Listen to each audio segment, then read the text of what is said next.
우리가 9절까지만 읽었지만 사실 마지막 절까지 내용이요. 모세와 아론이 이스라엘 백성들을 보내라 했을 때 바로가 싫다라고 얘기해요. 그리고 노동을 더 힘들게 만들고 그 고통스러운 장면들이 끝까지 나와요. 그리고 이제 그 다음 장으로 넘어가게 되는 장면인데, 그래서 오늘 1절부터 9절까지만 읽고 전체적인 내용은 이 안에 다 포함되어 있기 때문에 이것으로 5장을 마무리하려고 합니다.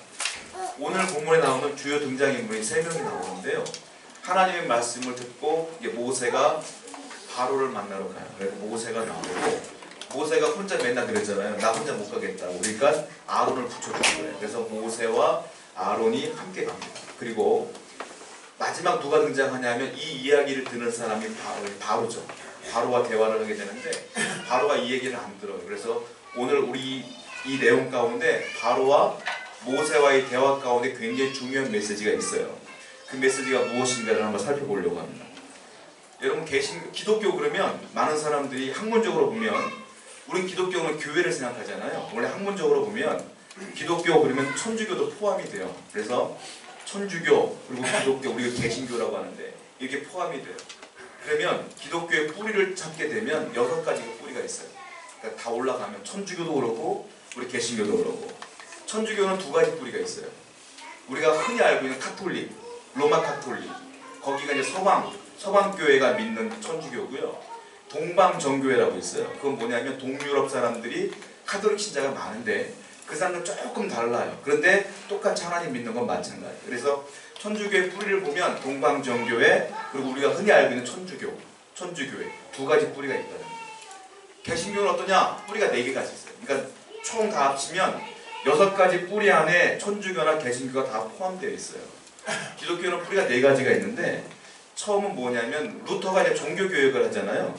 종교개혁을 하면 교단을 세워요. 그게 뭐냐? 루터교회예요. 그리고 첫 번째 뿌리가 되고, 그리고 영국으로 넘어갑니다. 영국으로 넘어갈 때 영국에는 성공회라고 들어보셨죠? 성공회가 영국 성공회예요, 사실은. 그러다 보니까 성공회의 뿌리가 있어요. 성공회의 특징이 있어요. 뭐냐면 그 성공회의 주인은 하나님이 아니에요. 누구냐? 영국 여왕이 주인이에요. 거기는. 그 차이가 좀 있어요. 또 하나의 뿌리가 있는데, 칼빈이 그 신학을 만들고 칼빈이 만들었던 개혁교회가 있어요. 근데 개혁교회가요, 개혁교회를 끝나지 않고 거기서 수많은 교단들이 파생되어지거든요. 어떻게 보면 우리 교단도 개혁교회에 포함되어 있다고 보시면 될 것 같아요. 개혁교회가 있고, 마지막 영적인 부분을 강조하는 교단이 있는데 그걸 제세례파라고 해요. 그러니까 총 6가지 뿌리 안에 천주교와 개신교가 다 포함되어 있다라고 보시면 돼요. 특별히 제일 큰 교단은 어디냐? 개혁교회다. 전 세계에 가장 많이 퍼져있는 교회는 어디냐? 개혁교회다. 보시면 돼요. 개혁교회가요, 어떻게 되냐면, 진행이 어떻게 되냐면, 프랑스로 넘어가요. 이 개혁교회가. 프랑스로 들어갔어요. 프랑스 개혁교회인들을 향하여 사람들이 뭐라고 말하냐면, 위그노라고 얘기를 해요. 그 성도들을 향하여. 그리고 이 프랑스 들어간 것뿐만 아니라 개혁교회가 영국으로 들어가요. 영국엔 뭐라고 그랬죠? 제가 성공회가 있다고 했지 않습니까? 성공회 성도들 가운데 이 개혁교회를 믿는 성도들이 생겨나요. 이 사람들이 나중에 핍박을 받아. 성공회 사람들에게. 이 사람들이 도망을 가서 신앙의 자유를 찾아 떠나요. 어디로? 아메리카로. 그래서 그 사람들을 뭐라고 말합니까? 우리는 청교도라고 해요. 그러니까 개혁교회 성도예요. 청교도가. 그 미국에서 교회가 발생되어지면서 미국에는 많은 교단들이 생겨나고, 그게 또 한국으로 중국으로 넘어가잖아요. 그래서 엄밀히 따지면 우리 교단도 이 개혁교회에 포함되어 있다라고 보시면 됩니다. 이 개혁교회가 독일로 넘어가요. 독일 개혁교회가 돼. 이 개혁교회가 네덜란드로 가. 파란 개혁교회가 돼. 이 개혁교회가 계속적으로 스코틀랜드로 넘어가는데 조금 다른 이름으로 바뀌어요. 스코틀랜드로 넘어갈 때는 개혁교회가 개혁교회 이름을 쓰지 않고요, 여러분들이 잘 아는 이름으로 바뀌어요. 그게 장로교회. 스코틀랜드에서부터 장로교가 시작된다고 보시면 돼요. 장로교라 이름으로 바뀌어지는데, 거기에 유명한 종교 개혁자이자 지도자가 탄생되어지는데, 그 사람 이름이 뭐냐면 존 낙스라는 사람이 지도자가 됩니다. 이 사람이 힘을 엄청 써가지고 스코틀랜드의 국교로 장로교회가 채택이 됩니다. 그리고 12년 만에 이 사람이 죽어요. 죽은 뒤에 이 장로교회를 이끌 만한 지도자가 필요할 거 아니에요. 그때 2번째 위대한 지도자가 탄생되어지는데, 앤드류 멜번이라고 하는 목사님이 그 지도자가 돼요. 근데 제가 오늘 하고 싶은 말이 뭐냐면, 앤드류 멜빌 목사님과 이 당시에 스코틀랜드 왕과의 대화를 통해서 오늘 본문과 좀 연결시켜 보려고 그러는 거예요. 자, 그 당시에 앤드류 메릴 목사님께서 스코틀랜드 장로계 지도자가 됐는데 그때 왕이 누구냐? 앤드류 6세라는 사람이 왕이었어요. 제임스 6세라는 사람이 왕이었어요. 근데 이 사람이 기분이 나쁜 게 하나 있어. 뭐냐면 스코틀랜드와 잉글랜드가 붙어있지 않습니까? 그렇잖아요 지금. 근데 잉글랜드는 영국은 성공회가 주 종교인데 이 성공회의 수장이 누구냐? 왕이에요. 왕. 그러니까 왕이 정치도 장악하고 있고 종교도 장악하고 있는 거예요.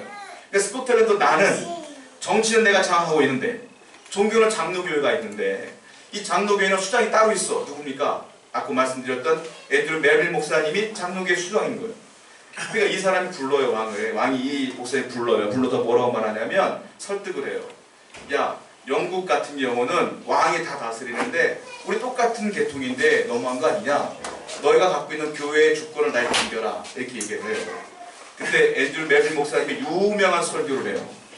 왕 앞에 목숨을 걸고 설교를 해요. 길지만 제가 요약하자면 이런 거예요. 목숨을 걸고 설교를 하는 거예요. 폐하시오. 이 나라에는 두 가지 왕국이 존재합니다. 첫 번째 왕국은 폐하가 다스리는 스코틀랜드 이 왕국이고 두 번째 왕국이 있습니다. 그 왕국은 보이지 않는 영적인 왕국인데 그 왕국의 주인은 예수 그리스도입니다. 그리고 두 명의 왕이 존재합니다. 첫 번째 왕은 당신입니다. 두 번째 왕국은 내가 믿는 예수 그리스도입니다. 그리고 영적인 왕국에서 볼 때는 당신이나 나나 똑같은 시민에 불과합니다. 그리고 또 하나 더 엄밀히 따지면 나도 종이고 당신도 종입니다. 왕 앞에 이런 얘기를 해요 지금. 그리고 또 뭐라고 말하는지 아세요? 기가 막힌 얘기예요. 영적인 왕 예수 그리스도께서는 나에게 영생을 줍니다. 그러나 당신은 나에게 영생을 못 줍니다. 그리고 영적인 왕 예수 그리스도의 영생을 주는 그 영생을 당신은 빼앗을 수 없습니다. 이 설교를 해버리니까 이 제임스 6세가 화가 이렇게 나요. 그 마음에 상처가 돼. 그리고 마음에 앙금이 있어요. 분노가 나와요. 근데 그 자리에 이 사람을 죽일 수가 없는 거예요.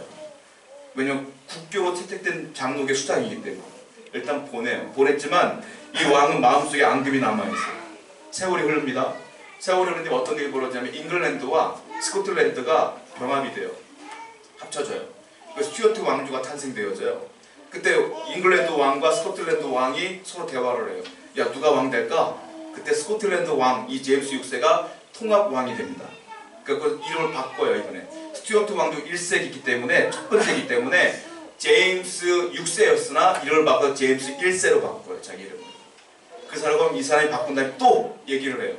여전히 영국은 성공회가 득세하기 때문에 왕이 다 다스릴 수가 있는데 자기는 못 다스리는 거 스코틀랜드는 또 불러요. 멜빌 목사님. 야, 다시 한번 얘기한다. 넘겨라. 근데 멜빌 목사님 또 얘기해요. 안 된다. 이번에 화가 났으니까 어떻게 하냐면 이 사람을 옥에 가둬버려요. 4년 동안. 그런데 교회사적으로 보면 이 제임스 1세는 참으로 나쁜 왕이에요. 그런데 이 사람이 하나님께서 기가 막혀. 이 사람을 통해 일을 하나 하셨어요. 일을. 근데 그 일이 지금까지도 좋은 일로 남아져 있어요. 그게 뭔 줄 아십니까? 이 제임스 1세가 그렇게 욕심 많은 제임스 1세가 하나 잘한 게 있어요. 성경의 번역본이 많지 않습니까? 우리가 있는 성경은 일반적으로 성경으로 맘 있는 분들을 보지만 우리는 이렇게 보시면 돼요. 개역 개정판이라고 보시면 돼요. 예전교는 개역 한글판이야. 근데 이분이요 성경 하나 번역을 해요. 여러분이 잘 알고 있는 성경이에요. 그걸 뭐라고 말하냐면 흠정역이라고 해요. 그걸 영어로 뭐라고 하냐면 킹 제임스 버전이라는 거예요. 킹 제임스 버전 성경을 번역해요. 저는 신학교 다닐 때 킹 제임스 버전이 가장 좋은 성경책인 줄 알고 그걸 가지고 많이 연구를 했어요. 왜냐하면 이게 고어가 많고 사어가 많아요. 영어에. 일반적인 미국 사람 쓰는 단어가 아니에요. 근데 번역이 잘 돼 있어요. 그러다 보니까 신학생들이 연구할 때 이 흠정역을 많이 썼단 말이에요. 이 사람이 유일하게 잘하는 거 하나 이유 하나요. 제가 이렇게 장황하게 이 얘기를 왜 하냐면요. 이 멜빈 목사님하고 이 킹 제임스 1세와의 대화의 주제는 딱 하나. 뭡니까? 야, 도대체 교회의 주인 누구냐 이거예요. 멜빈 목사님은 교회의 주인은 예수님입니다. 이 사람은 내가 돼야 되겠다 이거예요. 또 하나의 주제가 있어요. 뭐냐면 도대체 나 경배받을 사람이 누구냐 교회에서. 멜빈 목사님은 하나님뿐이 없어요. 예수 그리스도가 경배받아야 돼요. 근데 이 제임스는 뭐라고 하냐면 내가 받아야 되겠다 이거. 이것 때문에 지금 계속 싸우는 거 아닙니까? 제가 이 얘기를 왜 시작하냐면 오늘 본문이 그래요. 사실은. 그 얘기가 시작점이 바로 본문에서 시작됐기 때문에. 여러분 이게요. 아주 기본적인 주제인 것 같지만 굉장히 중요한 주제이고요. 오늘날 많은 성도들에게 가장 중요한 주제 중에 하나예요. 뭡니까? 이 교회는 누가 주인이냐? 여러분 잘 알아야 돼요. 이걸 헷갈려하기 시작하니까 교회가 이단에 빠지기도 하고 교주가 생기기도 하고 그러는 거예요. 교회의 주인은 목사가 아니에요. 교회의 주인은 힘 있는 장로가 아니에요. 능력 있는 목사가 아니란 말이에요. 근데 많은 사람들이 목사를 신격화해가지고 막 이단에 빠지기도 하고 그리고 그 사람 때문에 교회가 분란이 일어나기도 하고 그런 거 아니겠습니까? 이게 이 주제가 중요해요. 또 하나 우리 예배를 받을 자가 누구냐? 사람이 아니에요. 사람이. 누굽니까? 예수님 뺀이 없는 거, 예수님뿐이 없는 거예요. 예수님만이 유일한 거예요. 그 주제가 지금 펼쳐지고 있다는 거예요. 어떤 선교사님이 중국에서 선교로 활동을 하시는데 북한 식당에 갔대요. 북한은 여러분 알다시피 그 3대가 지금 장악하고 있지 않습니까? 김일성, 그 김정일, 그 김정은이 지금 국가를 장악하고 있잖아요. 근데 그분이 북한 식당을 갔는데 음식을 먹고 서빙하는 종업원들을 딱 봤는데 전부 다 배지를 하나 달고 있더라고요. 빨간 배지를. 가만히 이렇게 서빙할 때 자기 테이블에 왔을 때 봤는데 사진이 아닌데 그 사진이 김일성 사진이래. 그 물어봤대요. 야 지금 너의 정치가 지금 돌아가 죽은 지가 오래됐고 지도자가 바뀌었는데 왜 굳이 그 사람 배지를 달고 있느냐 물어봤대요. 물어봤는데 이 사람이 종업원이 눈물을 그렁그렁 하면서 이렇게 얘기하더래요. 우리가 생각할 때 이분은 살아계시다. 죽지 않고 내 마음속에 영원히 살아계시다. 이 눈물을 그렁그렁 고백하더래요. 마치 하나님 믿는 사람이 신앙 고백하는 것처럼 고백을 하더래요. 목사님 생각했대. 야, 큰일 났구나. 이 나라는 정치가 아니라 완전히 힘이구나. 그 사람들이. 신격화되어 있구나. 오늘 본문에 비춰보면은 믿을 사람을 잘못 믿고 있는 거예요. 경배할 대상을 잘못 알고 있는 거예요. 사람을 경배받을 대상이 아니에요. 절대. 잘못된 거다라는 거예요. 지금 그 얘기를 지금 하고 있는 거예요. 사실 오늘 본문을 보면 모세와 아론이 지금 바로와 대화를 하는데 그 얘기가 오늘 5장 1절부터 마지막 절까지 진행되는 거예요. 누가 교회의 주인이냐? 누가 내 주인이냐? 누가 경배받아야 되느냐? 그 얘기 계속 진행된다고 보시면 돼요. 자, 모세가요 맨 처음에 40년 동안 애굽의 그 왕궁에 있지 않습니까? 그러다가 착각을 했죠. 아, 내가 이스라엘 사람들의 편을 들면 그들이 나를 추종하겠구나 라고 애굽 사람을 죽였어요. 그런데 뭐 어떤 일이 벌어지죠? 이스라엘 사람들이 야, 왜 어제는 저 애굽 사람 죽이더니 오늘 나 죽이려고? 그 얘기 때문에 모세가 도망을 가지 않습니까? 40세에 도망을 가요. 그때 왕이 누구였습니까? 투트모스 2세였어요. 애굽의 파로 투트모스 2세. 투트모스 2세는 제가 설명해 드리겠지만 모세의 양엄마가 누구냐? 애굽의 공주였는데 하세푸트였어요. 근데 그 공주가 아기를 못 낳아요. 그래서 이 모세를 양자로 모세를 물에서 건져서 양자로 삼았는데 문제는 이복 누이였어. 투트모스 2세가 모았을 때는 이 하세푸트가 이복 누이야. 근데 이 왕권을 차지하기 위해서 같이 결혼을 해요. 그래서 결혼을 생활하는데 아기를 못 낳아요. 못 낳아서 나중에 모세가 나이를 먹었으나 아기를 못 낳으니까 투트모스 2세가 양자를 또 하나 얻어요. 그 사람의 왕권을 물려주기 위해서. 그러니까 모세와 투트모스 3세와는 나이 차이가 좀 있습니다. 자, 아기를 모세가 이제 40세에 도망을 가요. 도망을 간 뒤에 1년 만에 투트모스 2세가 죽어요. 죽은 뒤에 이제 투트모스 3세가 왕이게 됐는데 어린 거야 너무. 그래서 엄마였던 양엄마였던 하세푸트와 함께 같이 애국을 다스리게 돼요. 장성하겠죠? 나이를 먹겠죠? 그러다 보니까 이제 공주가 내려오고 혼자서 애국을 다스리는 사이에 모세는 나이를 먹은 거예요. 몇 세가 됐냐? 이제 80세가 된 거예요. 그리고 모세가 하나님의 명령을 받아 애국 왕을 보러 갔는데 그때 왕이 누구냐? 지금 투트모스 3세다. 똑같은 위치였던 사람이에요.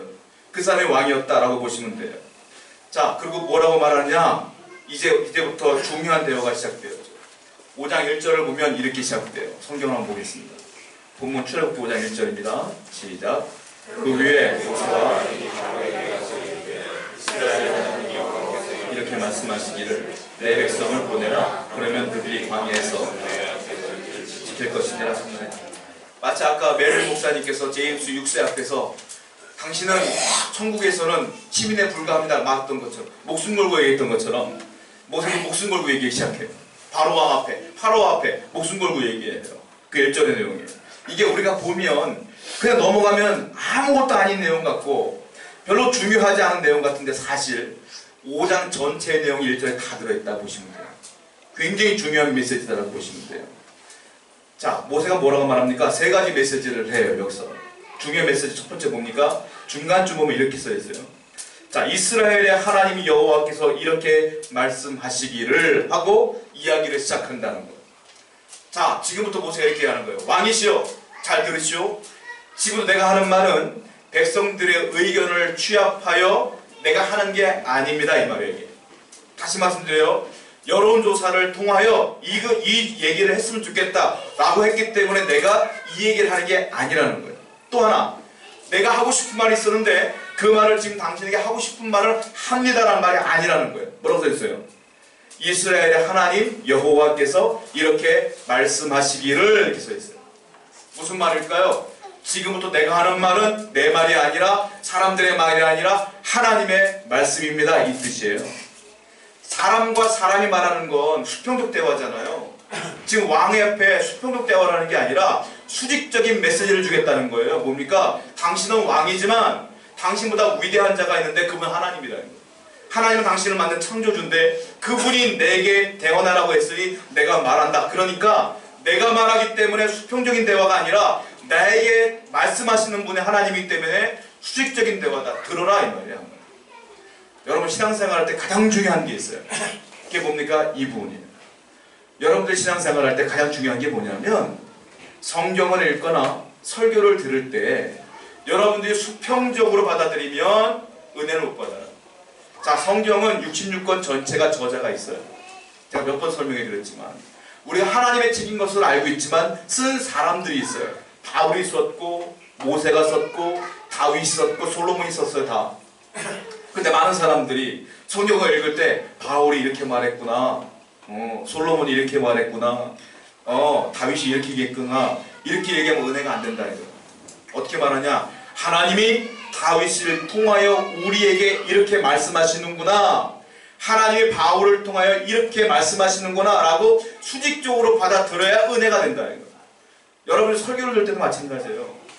저는 제가 여러분에게 장담하건대 제가 개척해서 지금까지 제가 성도들한테 대화하다 보면 속상한 일도 있을 거 아니에요. 솔직히 속상한 일이 있거나 어려운 일이 있을 때 마음이 어렵거나 그럴 때 강단에서 속상한 얘기를 한 적이 거의 없어요. 제가 거의 없다고 한 말은 내 기억에 없어요. 근데 혹시나 몰라서 100%가 아닐 수 있기 때문에 이렇게 얘기하는 거예요. 나는 내 감정을 설교 시간에 얘기한 적이 단 한 번도 없다고 저는 자부할 수 있어요. 왜냐하면 설교는 말씀을 증거하는 것이기 때문에. 근데 많은 분들은 그때 그렇게 들을 때가 있잖아요. 저 목사님이 나 들어가는 소리 같은데 저번에 나하고 조금 말다툼 하더니만 속상했나 보네. 이렇게 들을 수가 있다는 거예요. 이건 뭐예요? 은혜가 안 된다. 자, 하나님이 모세를 통하여 말씀을 증거했던 것처럼, 하나님이 바울을 통하여 말씀을 증거했던 것처럼 하나님이 우리 목사님을 통해서 이렇게 나에게 증거하시나 보다 라고 받아들이면 은혜가 돼요. 그러나 그렇지 않으면 은혜가 안 된다. 성도의 가장 중요한 것 중에 하나가 뭐냐? 이렇게 수직적인 메시지를 받아들이는 작업이 중요합니다. 여러분, 그래서 어떤 일이든 성경을 읽든 설교를 듣든 간에 하나님의 말씀을 듣는 것이 중요해요. 그리고 오늘도 여러분들이 은혜 받고 돌아가셔야 될 줄 믿습니다. 두 번째, 모세가 한 말 가운데 이런 말이 있어요. 뭐라고 말하냐면 잘 보세요. 성경에 1절 말씀 보면 이렇게 말씀하시기를 내 백성을 보내라 이 말이 있어요. 내 백성을 보내라. 무슨 말입니까? 다른 말로 말하면 이스라엘 백성들이 누구 백성? 하나님 백성이라는 뜻이에요. 그리고 하나님은 누구? 이스라엘의 하나님이라는 뜻이에요. 이게 내 백성을 보내라. 바로는 착각하고 있다는 거예요. 뭐냐? 이스라엘 백성도 내 백성이라고 알고 있는 거예요. 바로는. 근데 모세가 뭐라고 합니까? 아니다. 너의 나라에 있는 이스라엘 백성도 하나님의 백성이다. 이 말이에요. 하나님의 백성이다. 그리고 여러분들이 이해하는 것 중에 하나가 하나님의 잔인하다고 느껴지는 건 하나가 이거예요. 10가지 재앙이 있잖아. 10가지 재앙을 통하여 출애굽을 하는데 10번째 재앙이 뭡니까? 장자를 죽이잖아요. 하나님이. 그래 결국은 가축의 장자도 죽고 이스라엘 외에 애굽에 있는 모든 사람들의 장자가 다 죽고 심지어 바로의 왕 아들 첫째 아들도 죽지 않습니까? 그리고 나중에 드디어 이제 출애굽을 시키잖아요. 어떤 분들은 그렇게 얘기해요. 어떻게 사람을 그렇게 죽일 수 있냐고 하나님께서. 하나님이 그렇게 하신 이유가 있어요. 자, 성경을 볼게요. 출애굽기 4장 22절과 23절 한번 읽어보겠습니다. 시작. 너는 바로에게 이르기를 내가 내게 이르기를 내 아들을 보내주어 나를 섬기게 하라 하여도 네가 보내주기를 거절하니 내가 네 아들 네 장자를 죽이리라 하였다 하시니라. 무슨 말입니까? 아까 5장 1절에 뭐라 했어요? 이스라엘은 내 백성이라고 그랬어요. 4장에 뭐라고 써있어요? 그걸 더 구체적으로 말하고 있어요. 이스라엘은 내 백성이며 뭐라고 합니까? 내 장자다 이렇게 말하고 있어요. 그런데 바로가 오해하고 있는 거예요. 이스라엘은 내 백성이라고 생각하고 있는 거예요. 그리고 하나님의 장자된 이스라엘 백성들을 붙잡아 놓고 노역을 시키고 국고성질하고 그러고 때리고 죽이고 마음대로 하고 있는 거예요. 그러니까 하나님께서 보내라, 이거 내 장자를 보내라. 뭐 바로가 안 보낸대요. 안 보낸다니까 뭐라고 합니까? 네가 내 장자를 죽이고 때리고 안 보내니까 나도 네 장자를 죽인다. 그래서 10번째 장에 나오는 거예요. 무슨 말입니까? 하나님은 저와 여러분들에게 뭐라고 해요? 내 백성이라 하는 거예요. 또 뭐라고 말해요? 내 장자라 그러는 거예요. 뭐예요? 그러니까 하나님이 우리를 억누르고 우리의 환경을 억누르는 모든 것들을 통하여 얘기하는 거예요. 보내라. 내 아들들 보내라. 내 백성 보내라. 안 보내냐? 내가 너희를 괴멸시키리라 이 말이에요. 무슨 말씀입니까? 하나님이 여러분들을 보호한다는 거예요. 하나님이 여러분들 책임진다는 거예요. 이 사실을 명심하지 않으면, 내가 하나님의 백성이라는 사실을 인지하지 못하면 흔들려요. 여러분. 기억하십시오. 여러분들이 어떤 상황에 처했든지 간에 하나님은 여러분들을 붙들고 계심을 믿으시기 바랍니다. 여러분 하나님의 백성이에요. 이 메시지가 이 안에 있어요. 또 하나, 세 번째 이야기가 있어요. 뭐라고 말합니까? 5장 1절에 보면 이렇게 말했어요. 자, 내 백성을 보내라. 그러면 그들이 광야에서 내 앞에 절기를 지킬 것이니라 이렇게 말하고 있어요. 절기, 우리나라도 절기를 지키죠. 4번의 절기를 지켜요. 교회에서. 부활절을 지키고 맥주절을 지키고 추수감사절과 성탄절을 지키지 않습니까? 절기를 지키는 건 이스라엘 사람이 출애굽을 한 뒤에 10계명을 주실 때, 계명을 주실 때 나중에 절기의 계명을 주셔요. 그러니까 절기를 지키게 해요. 절기를 지키는 건 의미가 있어요. 뭡니까? 야, 나 잊지 말고 내 앞에 나와서 절기를 지켜라. 나를 기억하라. 이런 의미가 있어요. 이걸 다른 말로 말하면 나한테 예배하라 이 말이에요. 하나님의 백성은 하나님 앞에 예배하라는 뜻이에요. 자, 3가지 중요한 메시지가 있는 거예요. 뭡니까? 너희가 내 백성이라면, 너희가 내 장자라면 나만을 예배해라. 나만을 예배해라. 제가 이제 목회하다 보면 우리 연세 드신 권사님들도 만나고 그러잖아요. 부교육절 때 재밌는 얘기들 많이 들었는데 권사님들 중에 무당집을 안 간 분이 거의 없더라고요. 다 점도 보시고 그러더라고. 심지어 권사님이신데 여전히 다니시는 분들도 계시더라고. 여러분 잘못된 거예요. 왜? 하나님 뭐라고 하냐면 내 백성을 보내라. 그들이 내게 절기를 지킬 것이니라. 내게 예배할 것이니라. 다른 말로 말하면 나만을 예배하도록 내가 출애굽을 시킬 거라 이거예요. 여러분, 우리는 하나님만을 섬기는 백성이에요. 하나님도 섬기고 저것도 섬기는 게 아니라 하나님만 섬기는 거예요. 어떤 분은 위기에 처하지면 뭐 하나님, 부처님 다 찾는데 아니요. 우리는 하나님만 믿는 사람이에요. 할렐루야. 이 사실을 중요하게 여기게 된다. 이 사실을 3개를 기억하시면 여러분 신앙이 흔들릴 일이 없어요. 나는 하나님의 백성이다. 나는 하나님만을 예배한다. 이 사실을 분명히 아셔야 된다는 거예요. 자, 이렇게까지 얘기하고 있다. 그런데 바로가요, 그 얘기를 다 듣더니 대답을 합니다. 자, 바로는 누구라고 그랬으니까 제가 출애굽기 처음 시작할 때 말씀드렸을 것 같아요. 바로는 마귀를 상징한다. 바로는 하나님을 안 믿는 대적하는 사람들을 상징하는 것이라고 말씀드렸어요. 자, 그럼 그 바로가 어떻게 대답을 하는가 잘 보십시오. 출애굽기 5장 2절 말씀 읽어보겠습니다. 읽습니다. 시작. 바로가 이르되 나는 여호와를 알지 못하니 이스라엘을 보내지 아니하리라. 뭐라고 말하냐면 여호와가 누구냐? 누군데 나한테 이런 명령을 하는 거예요? 이 말을 했어요. 여러분, 바로가 하나님을 몰랐을까요?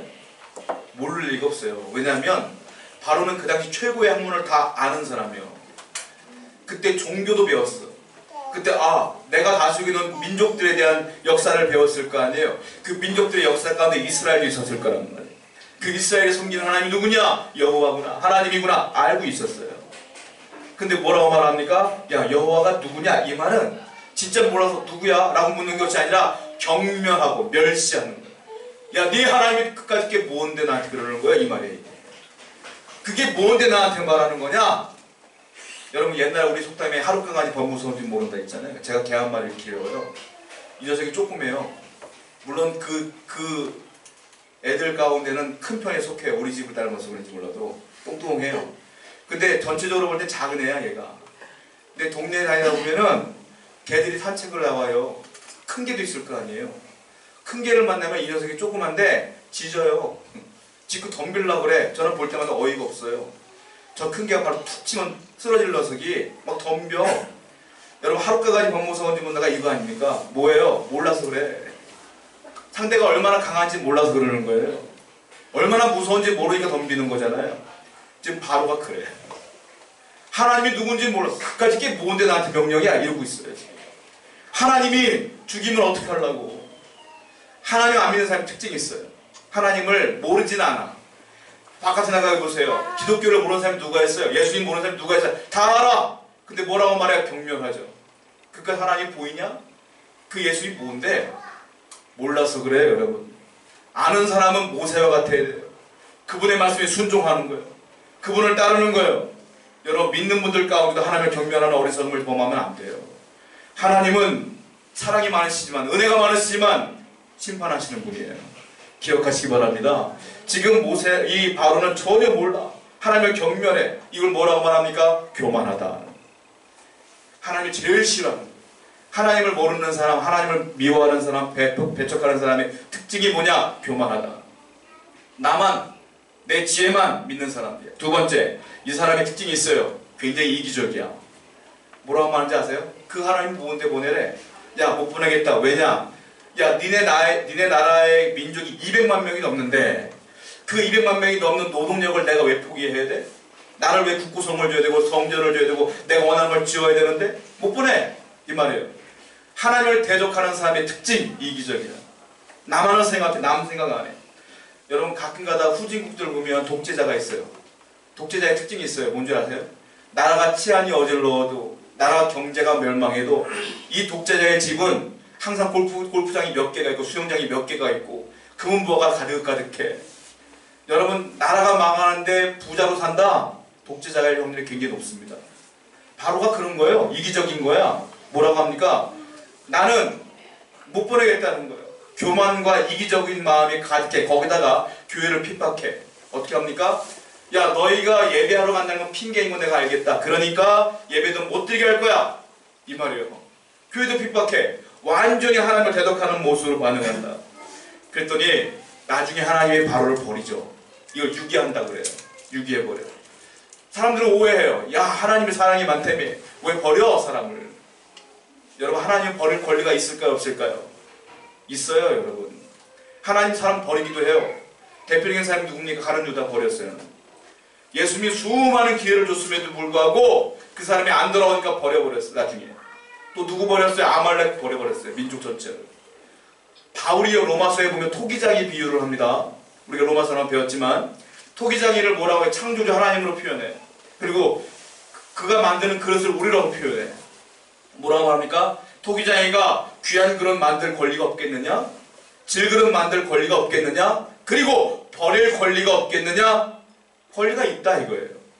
여러분들이 하나님을 끝까지 배척하고 교만하고 이기적이고 하나님 핍박하면 버린다 이거예요. 왜? 하나님은 은혜의 하나님이지만 사랑의 하나님이지만 공의와 심판의 하나님이기도 하기 때문에 그래요. 자, 바로는 결국 그래서 하나님께 유기되는 자로 남게 된다. 오늘 이 짧은 말씀 가운데 굉장히 중요한 기독교 진리가 포함되어 있다는 걸 알아야 돼요. 또 하나의 진리가 포함되어 있어요. 뭡니까? 저는 그런 생각을 해봤어요. 만약에 하나님께서 애굽에서 이스라엘 사람들 출애굽을 시킬 거면 한 번에 바로를 치든지 한 번에 10번째 재앙이었던 장자를 치든지 그래서 바로 보내면 되는데 최소 모세와 아론이 바로를 몇 번 만나는 줄 아세요? 10번 이상을 만나. 왜? 첫 번째 심판을 줬더니 바로가 야 보낼게 갔더니 좀 괜찮아지니까 야 안 보낼래. 두 번째 재앙이 왔어요. 야 보낼게 갔더니 야 안 보낼래. 그럼 10번째 간 거잖아요. 이게 얼마나 딜레이가 됩니까? 우리 같으면 야 한 번에 끝냈으면 좋았을 거예요. 이유가 있다. 하나님이 굳이 10번째 재앙까지 이렇게 느리게 하신 이유가 있다는 거예요. 이유가 뭘까요? 첫 번째, 이스라엘 사람들을 교육하기 위해서다. 이게 첫 번째 이유. 저는 초등학교 입학할 때 저희 때는 뭐 친구들 가운데 학원도 다니고 뭐 과외도 하고 했지만 저는 과외도 한 번도 해본 적이 없고 학원도 다녀본 적이 없어요. 우리 어머님이 교육에 대해 별로 관심이 없어요. 그래서 저는 한글을 어디 뗐냐면 초등학교 1학년 들어가서 기억니은 배웠어요. 그리고 구구단은 뭐 상상도 할 수 없고 저는 교육이라는 걸 초등학교 1학년 때 처음 배웠어요. 근데 요즘 우리 아이들이 이제 초등학교 1학년 다닐 때 보면 초등학교 1학년 때 한글을 다 떼고 오는 걸로 인지를 하고 선생님들이 그리고 교육을 한대요. 그러니까 한글을 못 떼는 애들은 못 따라가는 거야. 다행스럽게 우리 애들은 일찍 떼서 갔기 때문에 다행인데 못 떼는 애들은 못 한대요. 그러니까 선생님들이 그냥 막 나가는 거야. 만약에 제가 지금과 학교 다녔으면 저는 바보 취급돼 갔을 것 같아. 한글도 모르니까. 자, 하나님께서 왜 질질 끄는지 아세요? 이스라엘 사람들이 430년 동안 하나님을 잊고 살았어요. 애굽이라는 땅에서 이집트의 신을 섬기고 살았다고요. 근데 갑자기 모세가 하나님을 믿어라, 하나님 너희를 구원할 거야 했는데 이 사람들이 알 게 있어요? 알 수가 없어. 그러니까 하나님이 어떤 분인지 가르쳐주기 위해서 첫 번째 기적, 두 번째 기적, 세 번째 기적, 네 번째 기적을 계속 가르치면서 하나님이 살아계시나 보다, 진짜 대단한 분인가 보다, 능력이 있는 분인가 보다, 우리를 사랑하는가 보다 점점 마음이 생기는 거예요. 근데 나중에 10번째는 그래, 저 하나님 믿고 따라가자. 이게 시간이 걸리는 거예요. 여러분들이 기도하시죠? 내 삶 가운데 이 문제 정말 해결했으면 좋겠어, 하나님께서. 그리고 기도하시죠? 근데 기도하는데 응답이 안 될 때가 많아. 왜 안 될까요? 왜 안 될까요? 교육이 덜 돼서 그래. 바로 하나님이 내가 역사하는 게 아니라 하나님 역사할 수 있어요. 근데 왜 늦게 하시느냐? 교육하시는 거예요. 1학년, 2학년, 3학년, 4학년, 중학생, 고등학생 만들어가는 거예요. 나중에 여러분들이 대학생쯤 되면, 졸업반이 되면 이제 내가 응답해 줄게 하시는 거예요. 응답이 없다고 하지 마세요. 늦는 것뿐이지. 하나님 반드시 응답하실 줄로 믿습니다. 그래서 기억하셔야 된다는 거예요. 아직 내가 그릇이 안 됐구나. 이스라엘 사람들이 왜 이렇게 딜리하시느냐? 그 말씀하시는 거예요. 또 하나의 은혜가 있어요. 자, 구원하실 거면 하나님이 직접 나서가지고 바로를 만나면 돼. 바로야, 네가 그렇게 배척한 하나님이다. 보내. 그럼 끝나. 하나님이 바로에게 절대로 나타나지를 않아. 모세를 대신 보냈어요. 왜 그랬을까요? 이것은 하나님이 어떤 걸 예표하는 겁니다. 무엇이냐? 나의 구원은 내가 직접 하는 것이 아니라 대리자와 중보자가 있는 구원이다 하는 걸 가르치기 위함이에요. 그래서 모세를 보낸 거예요. 하나님은 안 나타나. 무엇 때문에? 나중에 예수님이 이 땅에 오셔서 우리를 위해 십자가에 지시고 그분을 믿음으로 구원받는 그 구원을 가르치기 위하여 모세를 보낸 거예요. 여러분, 하나님의 은혜가 여기 다 포함되어 있음을 기억하셔야 돼요. 오늘 크게 주제는 두 가지예요. 뭡니까? 먼저 첫 번째 주제는 그거예요. 우리의 주인은 누구라고요? 예수 그리스도다. 주님뿐이 없다. 그리고 우리의 경배 대상은 누구냐? 예수 그리스도다. 그분뿐이 없다. 이 사실을 명심하셔서 신앙생활 하시는데 어떠한 유혹과 미혹에도 승리하시는 여러분들에게 축원드립니다. 우리 찬송합니다.